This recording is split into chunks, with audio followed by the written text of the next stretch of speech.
அனைவருக்கும் வணக்கம்.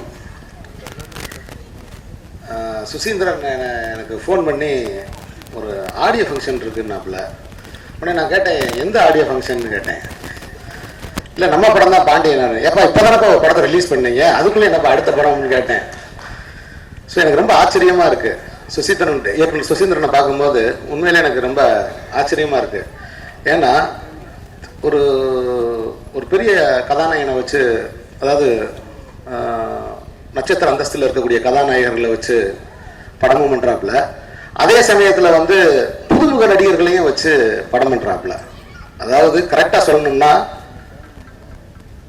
தன்னை நம்பி வர்றவங்களை வச்சும் படம் பண்றாப்புல, தன்னை நம்புறவங்களோடய அவர் படம் பண்றாப்புல. இது ரொம்ப ஒரு ஆச்சரியமான ஒரு விஷயம். இப்ப 2 ட்ராக்ல அது வேகமா வேலை செய்வதுன்றது உண்மையிலே பிரமிப்பா இருக்கு.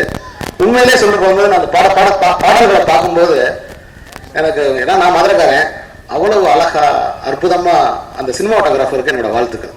அழகா எடுத்திருக்காரு மதுரைய. சமீபத்தில் மதுரை படங்கள்ல ஏன்னா அந்த தெருக்கள்லாம் ரொம்ப உள்ளீடா போய் எடுத்திருக்காங்க. ரொம்ப நல்லா இருக்கு சாங்ஸ் எல்லாம். இமான் சாருக்கு எனக்கு இந்த படம் அடுத்த கும்கியா இருக்கும்னு எனக்கு தோணுது. கும்கி மாதிரி இந்த பாடல்கள்லாம் வெற்றி அடையும்னு எனக்கு தோணுது. கவிப்பேரரசை பத்தி நான் சொல்லி என்ன இருக்கு, கவிப்பேரரசை பத்தி சொன்னா, ஏழே மருது, நான் இப்ப கீழே உட்காந்து கேட்டது, ஏழே மருது நீ இது எந்த ஊரு கருதுன்னு எழுதியிருக்காப்புல. கும்கி மேன பார்க்கும்போது எனக்கு ஒரு சோழ கருது மாதிரி தான் தெரியுது.